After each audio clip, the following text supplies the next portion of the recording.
Bab 2934. Wanita bernama Sarah. Saat matanya bergerak, sepertinya selalu ada cahaya yang mengalir dan temperamennya terlihat agak sulit diatur. Dan Kak Vinola, mengapa kamu tidak mengantar aku kembali ke sekte saja? Wanita itu sangat memperlakukan Vinola Su dengan baik dan langsung menarik lengan Vinola Su dan berbicara sambil bertingkah dengan manja. Kamu dan aku sudah mengalami kesulitan ketika berada di wilayah rahasia dan kita sudah seperti saudara. Selain itu, perahu rohku rusak dan aku tidak ingin berpisah darimu. Sarah, jangan bicara tentang itu, izinkan aku bertanya kepadamu, apakah kamu mengatakan kalau kamu berasal dari sekte HOIW, salah satu dari 4 sekte besar di jalur Gunung Sihir? Kata Vinola Su. Dia bertemu Sarah ini di wilayah rahasia. Meskipun keduanya memiliki kepribadian yang sangat berbeda, mereka saling melengkapi dan dalam perjalanannya, hubungan keduanya telah menjadi hubungan seperti saudara. Awalnya Vinola Su juga tidak mengetahui asal-usul wanita tersebut, hingga suatu saat kemudian, dia baru mengetahui bahwa wanita tersebut berasal dari sekte HOIW. Tentu saja, sejauh yang aku tahu, sekte HOIW ada di aliran Gunung Sihir dan tidak ada sekte dengan nama yang sama. Mengapa, Kak Vinola, kamu berubah pikiran?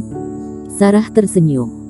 Mungkin aku benar-benar akan pergi ke sekte HOIW bersamamu, pasangan seimanku ada di sana sekarang. Vinola Su tersenyum tipis dan memperkenalkan situasinya sebentar. Ternyata pasangan seiman Kak Vinola adalah seorang jenius yang disukai oleh keluarga Han. Pantas saja dia pantas bersama dengan Kak Vinola. Sarah juga menghela napas kagum setelah mendengar ini. Dengan kecepatan saat ini, kita harus bisa mencapai ke sana besok, mungkin pada waktunya formasi bintang padat akan terbuka. Memikirkan hal ini, mata Sarah bersinar dengan penuh harap. Kak Vinola adalah seorang kultivator wanita yang luar biasa, dia tidak tahu seberapa kuat pasangan seimannya. Dia hanya mengambil kesempatan untuk mengujinya kali ini. Jika itu adalah kultivator pria yang tidak berguna yang tidak dapat melewati kebijaksanaan dan penglihatannya, lebih baik membiarkannya mati sesegera mungkin, agar tidak menunda masa depan Kak Vinola. Setelah menerima berita yang dikonfirmasi dari Vinola Su dan mengetahui bahwa dia mungkin ada di sini besok, Eric Kin juga sedikit senang. Entah kenapa, hidungnya sedikit dingin dan dia hampir bersin, seperti ada yang merencanakan sesuatu di belakangnya. Sambil menggelengkan kepalanya, Eric Kin juga meningkatkan kecepatannya, menuju sekte HOIW. Di pagi hari kedua, Eric Kin juga kembali ke sekte HOIW. Ketika pergi ke kota Liuxi, Vicky Han dan yang lainnya berangkat di tengah malam. Kali ini, Eric Kin tidak terlalu cepat. Sebagian besar waktu di sepanjang jalan, dia juga tinggal di dalam ruang memurnikan obat. Penciptaan ilmu pedang-pedang berkaitan dengan bisa atau tidaknya teknik rahasia jurus pedang pelindung dimulai kembali. Tentu saja dia tidak akan bersantai. Selain itu, masih ada kultivasi teknik penempaan tubuh abis dan teknik tubuh emas tulang besi. Setelah menelan buah spiritual, tubuh Taois ditingkatkan kembali dan mendapatkan kembali kemampuan untuk menyerap biji roh. Setelah periode waktu ini, Eric Kin akhirnya mengaktifkan lubang ilahi ke-13. Sekarang, semua kepala dan anggota badannya telah membuka lubang ilahi dan ketangguhan tubuh Taoisnya telah meningkat dari segala bidang. Dan itu hanya butuh 5 lagi dari keadaan sempurna tubuh Raja Kin. Saat itu, Eric Kin dapat terus memurnikan lubang ilahi yang baru sambil mengolah tubuh Raja Kin tingkat keempat. Adapun teknik 8 tingkat dari keluarga Bai, untuk sementara tidak berkelanjutan lagi. Bukannya kultivasi menemui hambatan, tetapi energi jahat yang dibutuhkan untuk kultivasi telah habis oleh dirinya sendiri. Teknik ini telah dikultivasikan sampai akhir dan melampaui ilmu dewa tingkat 5 dan aura energi jahat itu, tampaknya aku harus menemukan kesempatan untuk menemukannya. Eric Kin menghela napas. Alhasil, waktu yang semula digunakan untuk berlatih teknik 8 tingkat dimanfaatkan oleh Eric Kin untuk memperbaiki pupet burung aneh tersebut. Setelah uji coba dengan Chandra Van, pupet burung aneh ini lebih cocok disebut sebagai pupet burung sakti. Tapi sekarang penampilan lusuh dari setengah kerangka ini hanya bisa terus dianggap sebagai burung aneh. Kali ini, Erikin punya cukup waktu dan menyerap beberapa pengalaman yang diajarkan oleh Nick Zhang. Setelah menghabiskan lebih dari 1 hari di ruang memurnikan obat, akhirnya dia membuat ulang pupet burung aneh ini. Meski masih penuh lubang, kualitasnya sudah sangat meningkat jauh. Tidak lagi sama dengan sebelumnya, di mana kekuatannya hanya ada di alam fase transendensi, tetapi benar-benar dekat dengan alam fase penilaian. Dan setelah memperbaiki pupet, Sekte HOW juga samar-samar muncul di ujung mata Erikin. Finola akan segera datang, mengapa kamu tidak menunggunya untuk masuk ke Sekte HOW bersama-sama dan coba kekuatan pupet terbang ini? Ketika Erikin memikirkannya, dia juga menyimpan kapal terbang cahaya ungu dan memanggil pupet burung aneh. Pada saat ini, tubuh burung aneh itu sudah sangat stabil, bahkan jika Erikin mendarat di atasnya, itu masih stabil dan bebas. Sepasang sayap seperti sayap tulang menyebar dan burung aneh itu bersiul ke arahnya.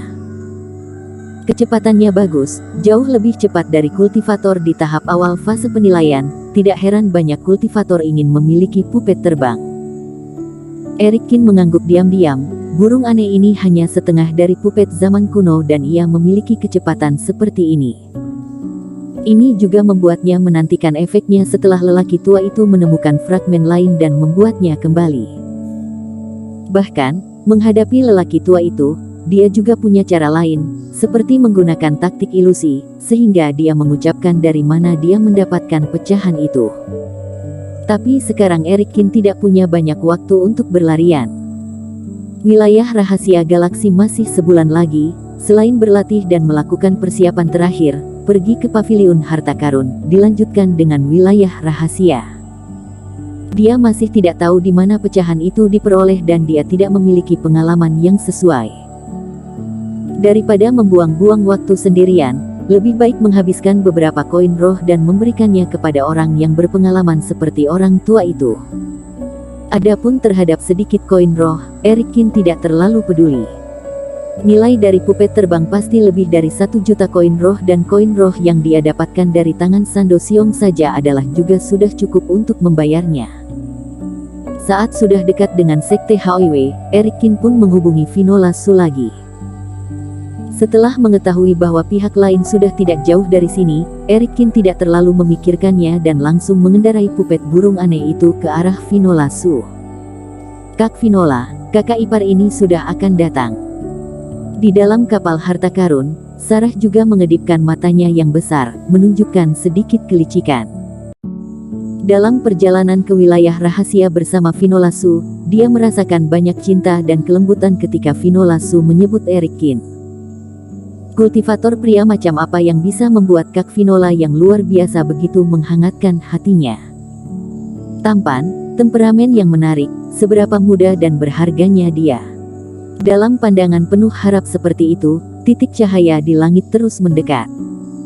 Sarah juga melebarkan matanya dan mengamati dengan seksama.